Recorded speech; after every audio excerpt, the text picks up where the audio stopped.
فاعبد الله مخلصا له الدين ألا لله الدين الخالص.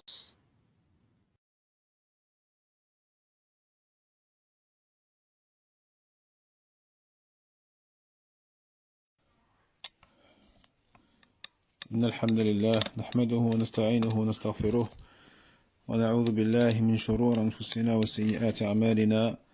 من يهده الله فلا مضل له ومن يضلل فلا هادي له، وأشهد أن لا إله إلا الله وحده لا شريك له، وأشهد أن محمدا عبده ورسوله صلى الله عليه وعلى آله وأصحابه وسلم. يا أيها الذين آمنوا اتقوا الله حق تقاته ولا تموتن إلا وأنتم مسلمون. يا أيها الناس اتقوا ربكم الذي خلقكم من نفس واحدة وخلق منها زوجها وبث منهما رجالا كثيرا ونساء، واتقوا الله الذي تساءلون به والأرحام إن الله كان عليكم رقيبا.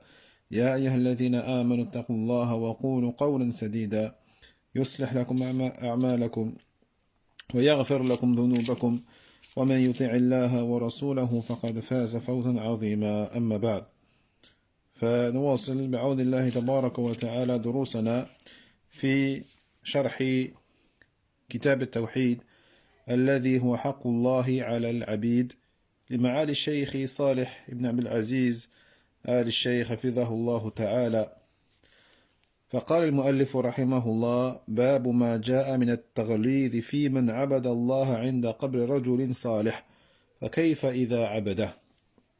في الصحيح عن عائشة رضي الله عنها أن أم سلمة ذكرت لرسول الله صلى الله عليه وسلم كنيسة رأتها بأرض الحبشة وما فيها من الصور، فقال: أولئك إذا مات فيهم الرجل الصالح أو العبد الصالح بنوا على قبره مسجدا وصوروا فيه تلك الصور، أولئك شرار الخلق عند الله. فهؤلاء جمعوا بين الفتنتين، فتنة القبور وفتنة التماثيل.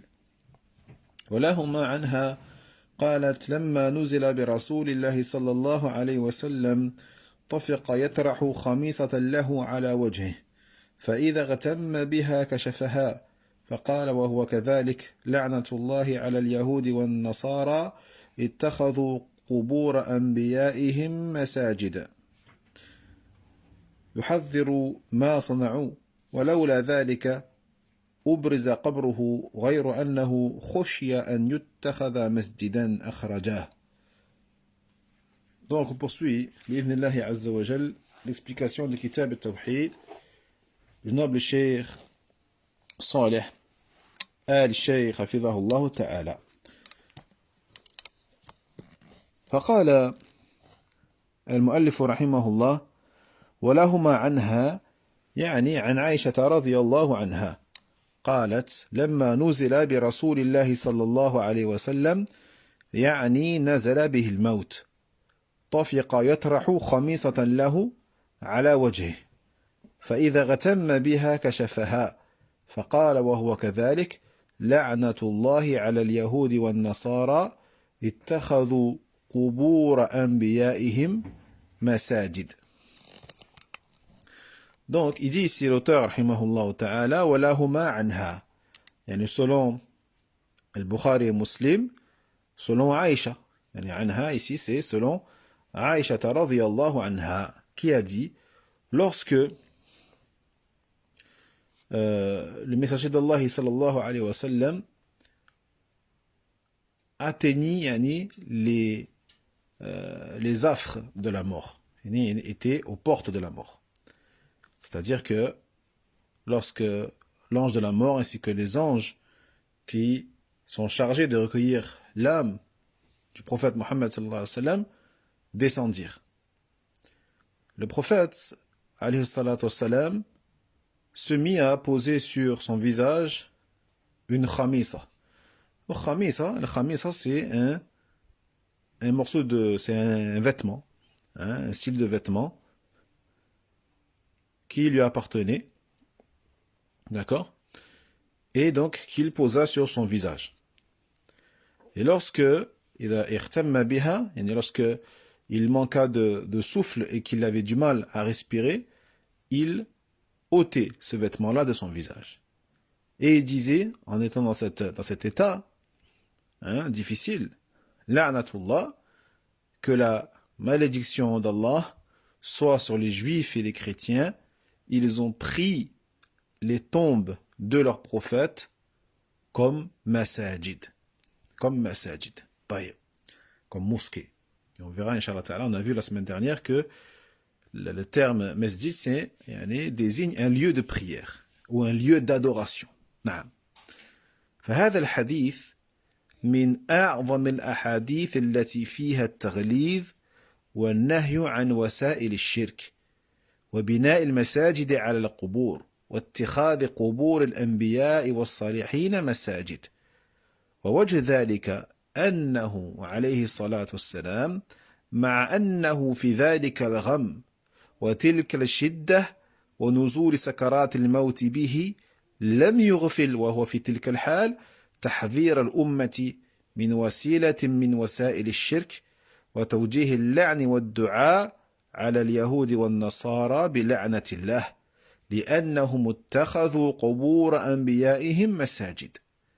Donc ce hadith fait partie des hadiths les plus importants contenant justement l'exposé de la gravité et l'interdiction de toutes les voies qui mènent vers l'association, et parmi elles le fait de construire des lieux d'adoration, des masajid, sur les tombes, et de prendre les tombes et les tombeaux des prophètes et des pieux comme des lieux d'adoration, des masajid. Taïeb. Et cela, bien sûr, nous le tirons du fait que le prophète, sallallahu alayhi wa sallam, malgré la difficulté dans laquelle il se trouvait à ce moment-là, l'épreuve et les affres de la mort qui étaient donc sur lui, eh bien, il n'a pas délaissé, il n'a pas négligé le fait de mettre en garde la communauté contre une de ces voies justement qui mènent vers l'association et le polythéisme. Et il n'a pas donc négligé le fait de maudire et d'invoquer contre les juifs et les chrétiens en demandant la malédiction de la part d'Allah tabaraka wa ta'ala en raison du fait qu'ils aient pris la tombe de leurs prophètes en tant que masajid, en tant que lieu d'adoration. طيب. وسبب ذلك أنه عليه الصلاة والسلام وهو في تلك الحال خشي أن يتخذ قبره مسجدا كما اتخذ شرار الخلق عند الله من اليهود والنصارى قبور أنبيائهم مساجد فلعنهم النبي صلى الله عليه وسلم بقوله لعنة الله على اليهود والنصارى ولعنة هي الطرد والإبعاد من رحمة الله جل وعلا وذلك يدل على أنهم فعلوا كبيرة من كبائر الذنوب لأن البناء على القبور واتخاذ قبور الأنبياء مساجد هو من وسائل الشرك وكبيرة من الكبائر. Donc la cause de cela, le fait que le Nabi sallallahu alayhi wa sallam ait mis en garde sa communauté à ce moment-là qui était pénible et difficile pour lui, eh bien, le fait qu'il avait peur que sa propre tombe soit prise comme justement un lieu de prière, comme l'ont fait les pires des créatures pour Allah tabaraka wa ta'ala parmi les juifs et les chrétiens qui ont pris la tombe de leurs prophètes comme des lieux d'adoration et des lieux de prière. Donc le prophète alayhi salatu wassalam les a maudits à travers sa parole que la malédiction d'Allah soit sur les juifs et les chrétiens. Donc al-la'na, la malédiction, c'est le fait d'éloigner, le fait d'exclure la personne qui est maudite, la créature qui est maudite, de l'éloigner, de l'exclure de la rahmah d'Allah tabaraka wa ta'ala, de la bienveillance d'Allah, de la bienfaisance d'Allah subhanahu wa ta'ala.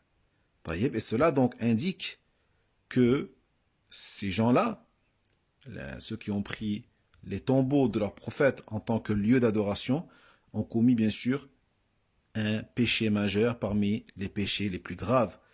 Car le fait de construire des choses sur les tombes et le fait de prendre les tombes des prophètes en tant que lieu d'adoration sont des voies, encore une fois, des chemins qui mènent vers le polythéisme, l'association à Allah tabarak wa ta'ala, et c'est donc un péché parmi les péchés majeurs. Est-ce que c'est clair? واضح؟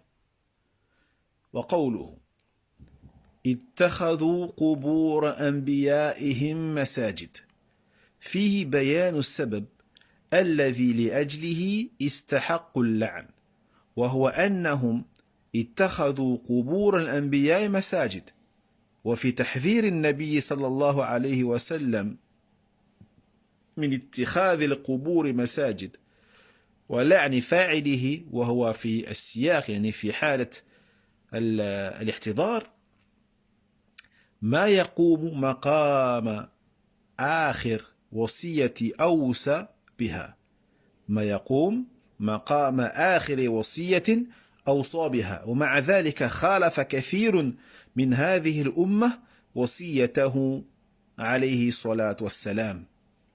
نعم. Donc la parole du prophète ici, alayhi salatu wassalam, ils ont pris la tombe de leur prophète en tant que lieu d'adoration, masajid. Il y a en cela l'évocation de la cause qui a fait que ces gens-là qui font ça méritent cette malédiction de la part d'Allah tabarak wa ta'ala. Donc cette cause c'est quoi? C'est le fait qu'ils aient pris la tombe de leur prophète comme lieu d'adoration. Et on a ici dans la mise en garde faite par le prophète sallallahu alayhi wa sallam contre le fait de prendre les tombes en tant que lieu d'adoration et le fait que celui qui fait cela est maudit, le fait qu'il ait fait cette mise en garde alors qu'il était dans cette situation difficile dans ces derniers instants de vie sur terre, eh bien là, on a ici à travers cette mise en garde donc la dernière recommandation donnée par le prophète Muhammad sallallahu alayhi wa sallam. On a ici la dernière recommandation qu'il a faite avant de mourir. Mais malgré cela, il dit le cheikh hafidhahullah ta'ala, beaucoup de gens dans sa communauté, eh bien, se sont ont enfreint, ils n'ont pas honoré, ils n'ont pas respecté, ils n'ont pas écouté cette recommandation de la part de Nabi sallallahu alayhi wa sallam au moment ou juste avant de mourir. واضح؟ C'est clair ou pas? طيب.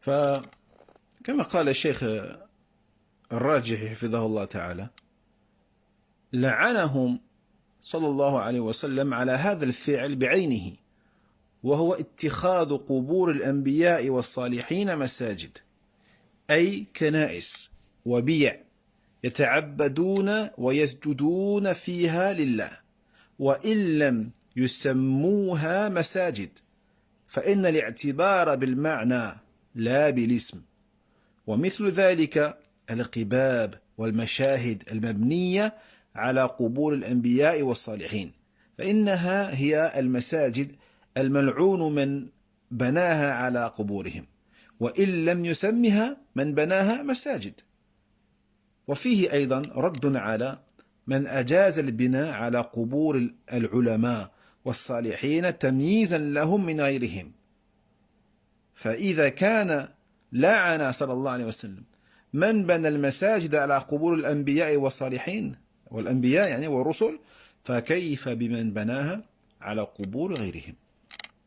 dit le cheikh Rajihi hafidhahullah ta'ala, le prophète sallallahu alayhi wa sallam ici, il a maudit ceux qui font ça.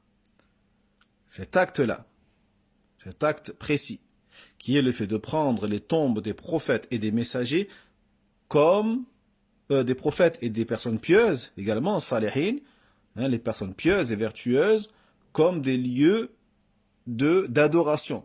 C'est-à-dire le fait qu'ils aient fait de ces lieux-là des églises et des synagogues dans lesquelles ils s'adonnent à l'adoration et dans lesquelles ils se prosternent pour Allah tabarak wa ta'ala. D'accord? Donc même, bien sûr, si ces gens-là n'appellent pas ces lieux des masajid, des mosquées, à proprement parler, comme on le dit aujourd'hui, comme on traduit le terme masajid, mosquée, même s'ils n'appellent pas ces lieux-là comme des mosquées, ils les appellent kana'is, ils les appellent biya', église, synagogue, etc. Ce qui importe ici, ce n'est pas le nom, mais c'est la signification de ce lieu qui est un lieu d'adoration, un lieu de prosternation. D'accord? Et rentre dans cette signification et ce sens également, les coupoles, les mausolées, tous ces lieux qui ont été construits sur les tombes des prophètes et des personnes pieuses. D'accord? Tous ces endroits, toutes ces constructions, entrent dans le terme ici, masajid, pour lequel celui qui les construit, qui construit ces lieux-là sur les tombes les tombes des prophètes, et des personnes pieuses, est maudit. Même s'il n'appelle pas ces lieux-là des masajid, d'accord, des mosquées. Il y a en cela également dans ici la parole du prophète, alayhi salatu wassalam, la réponse à ceux qui permettent de construire des lieux d'adoration sur les tombeaux des savants et des personnes pieuses. Qu'ils interdisent de le faire sur les tombeaux des prophètes et des messagers, mais l'autoriseraient sur les tombeaux des savants et des personnes pieuses en dehors des prophètes et des messagers. Mais il dit le cheikh, fidahullah ta'ala, à partir du moment où le prophète sallallahu alayhi wa sallam a maudit celui qui construit ces lieux d'adoration sur les tombes des prophètes et des messagers, que dire alors de celui qui fait cela sur les tombes de créatures qui n'ont pas atteint ce degré-là, qui est celui des prophètes et des messagers d'Allah, alayhimus salat wassalam. واضح؟ c'est clair؟ طيب. ثم قال الشيخ صالح حفظه الله: واتخاذ القبور مساجد يكون على إحدى صور ثلاث. الصورة الأولى أن يسجد على القبر، يعني أن يجعل القبر مكان سجوده، فقوله اتخذوا قبور أنبيائهم مساجد يعني جعلوا القبر مكان السجود. وهذه الصورة في الواقع لم تحصل بانتشار، لأن قبور الأنبياء من اليهود والنصارى لم تكن مباشرة للناس بحيث يمكنهم الصلاة عليها أو السجود عليها، بل كانوا يعظمون قبور أنبيائهم فلا يصلون عليها مباشرة. لكن أبلغ صور الاتخاذ المفهوم من قوله اتخذوا قبور أنبيائهم مساجد هو أن يتخذ القبر نفسه مسجدا، يعني يصلي عليه مباشرة، وهذه أفظع تلك الأنواع وأشدها وأعظمها وسيلة إلى الشرك والغلو بالقبر. Maintenant, il faut savoir, dit le cheikh Salih hafidhahullah ta'ala, que le fait de prendre les tombes comme masajid, comme lieu d'adoration, peut se faire sous trois aspects. D'accord? Sous trois aspects, sous trois représentations. La première, le fait que la personne va se prosterner directement sur la tombe. Le fait qu'elle va se prosterner sur la tombe. D'accord? Autrement dit, elle fait de la tombe son lieu de prosternation, sur lequel elle va se prosterner. D'accord? Donc la parole ici du prophète, alayhi salatu wassalam, ils ont pris les tombes de leur prophète comme masajid, c'est-à-dire ils en ont fait des lieux de prosternation. Donc cette façon, cette manière, dans la réalité, n'est pas quelque chose qui est propagé. D'accord? Car, il dit le cheikh, les tombes des prophètes, des juifs et des chrétiens, ne sont pas accessibles. D'accord? Ne sont pas accessibles aux gens. Et les gens n'y ont pas accès directement. Ils ne peuvent pas prier directement sur ces tombes-là, ou se prosterner dessus, etc. Donc ils ne peuvent que glorifier ces tombes-là, à une certaine distance. Ils ne peuvent pas prier dessus de manière directe. D'accord?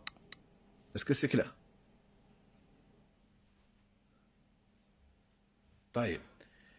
Mais ce que nous pouvons comprendre de la parole du prophète, sallallahu alayhi wa sallam, parce qu'il a dit, ils ont pris les tombeaux de leurs prophètes comme des masajid, des lieux d'adoration, on peut comprendre de cela que la manière qui serait la plus ignoble et la plus grave, est que la personne prenne ces tombes-là directement comme un lieu de prosternation. C'est-à-dire qu'elle va se prosterner, qu'elle va prier directement en contact avec cette tombe-là. Et il dit le cheikh, ceci est la manière la plus laide et la plus grave, et celle qui mènerait le plus facilement et le plus rapidement vers l'association et l'exagération envers cette tombe. C'est bon? الصورة الثانية أن يصلي إلى القبر، ومعنى اتخاذه مسجدا في هذه الحالة أن يكون أمامه القبر يصلي إليه بحيث يجعله قبلة، فإنه يكون بذلك قد اتخذ القبر وما حوله له حكمه، وما حول القبر له حكم القبر، مكانا للتذلل والخضوع. والمسجد لا يعنى به مكان السجود الذي هو وضع الجبهة على الأرض فقط، وإنما يعنى به مكان التذلل والخضوع، فاتخاذ قبورهم مساجد جعلوها قبلة لهم. ولهذا نهى النبي صلى الله عليه وسلم أن يصلي إلى القبر لأجل أن الصلاة إليه وسيلة من وسائل التعظيم. وهذا يوافق قول الشيخ رحمه الله في هذا الباب، باب ما جاء من التغليظ في من عبد الله عند قبر رجل صالح. فالمفهوم من قوله عند قبر رجل صالح هذه الصورة المتقدمة، وهي أن يكون القبر أمامه فيجعل القبر بينه وبين القبلة تعظيما للقبر. La deuxième façon dont la personne peut prendre ces tombeaux comme des masajid, des lieux d'adoration, est qu'elle va prier, pas sur la tombe comme dans la première manière, mais en direction de la tombe. D'accord? Donc le sens ici que pourrait prendre le fait de prendre ces tombeaux comme des lieux d'adoration, dans ce cas-là, est de mettre la tombe devant soi, au moment de la prière et de l'adoration, de sorte à ce que cette tombe devienne une qibla, une direction. D'accord? Devienne une direction. Donc cette tombe-là, elle sera prise dans ce cas-là, et tout ce qu'il y a autour de la tombe également, tout ce qui est autour de la tombe, sera pris comme un lieu de soumission.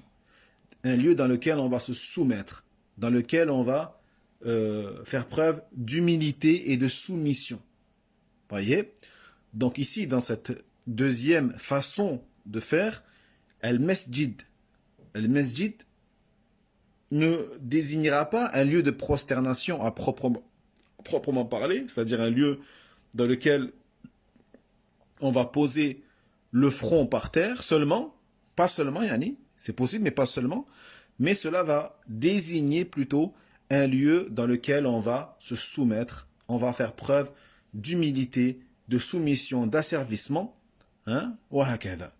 Donc le fait ici, dans cette deuxième manière, le fait de prendre les tombeaux de ces prophètes et de ces pieux en tant que lieu d'adoration, c'est-à-dire le fait de les prendre comme direction, comme qibla, vers lesquels on va se tourner. Et c'est pour cela que le prophète, ici, sallallahu alayhi wa sallam, a interdit que l'on prie en direction des tombes. Hein, il est interdit de prier en direction du tombeau. Pour pas que justement cette prière soit une voie qui mène vers le fait de glorifier justement cette tombe. Et ceci est en adéquation également avec la parole de l'auteur, rahimahullah ta'ala, dans son intitulé de ce chapitre, lorsqu'il dit ce qui est parvenu concernant la sévérité à l'encontre de celui qui adore Allah auprès de la tombe d'un homme pieux. Et donc ce que l'on comprend à travers la parole auprès d'un homme pieux, c'est-à-dire c'est la deuxième façon de faire, qui est que la personne va mettre devant elle, pendant sa prière, pendant son adoration, elle va mettre devant elle cette tombe et elle va la mettre entre elle et la qibla, entre elle et la qibla, afin de glorifier, de montrer de la glorification, de la vénération pour cette tombe. C'est bon? C'est clair ou pas? السورة الثالثة أن يتخذ القبر مسجدا بأن يجعل القبر في داخل بناء وذلك البناء هو المسجد فإذا دفن النبي قام أولئك بالبناء عليه فجعلوا حول قبره مسجدا واتخذوا ذلك المكان للتعبد وللصلاة فيه وهذه هي السورة الثالثة وهي أيضا موافقة لقول الشيخ رحمه الله عند قبر رجل صالح وهذا يبين لك بعض المناسبة في إيراد هذا الحديث في هذا الباب. طيب. Et enfin la troisième manière, la personne va prendre cette tombe en tant que masjid, c'est-à-dire elle va mettre ou va faire en sorte que ce tombeau soit à l'intérieur d'un édifice, d'une construction. Et cette construction ou cet édifice sera pour elle une mosquée, un masjid, un lieu d'adoration, un lieu de prière. C'est-à-dire que lorsque un prophète parmi leurs prophètes est enterré, eh bien, qu'est-ce qu'ils vont faire? Ils vont construire, tailler par-dessus une construction. Ils vont construire un lieu. Autour de cette tombe-là, également, ils vont construire, et ils vont en faire une masjid, une mosquée ou un lieu de prière, une synagogue ou une église. Puis ils vont prendre cet endroit-là comme un lieu d'adoration et un lieu de prière. Donc cette troisième façon de faire est également en concordance avec la parole, le titre de l'auteur ici, rahimahullah ta'ala, lorsqu'il dit « auprès de la tombe d'un homme pieux ». Et cela donc te montre certaines façons de faire ou certaines formes d'action qui nous expliquent pourquoi ici l'auteur rahimahullah ta'ala a mentionné ce hadith dans ce chapitre-là, le hadith que l'on a vu précédemment. Là.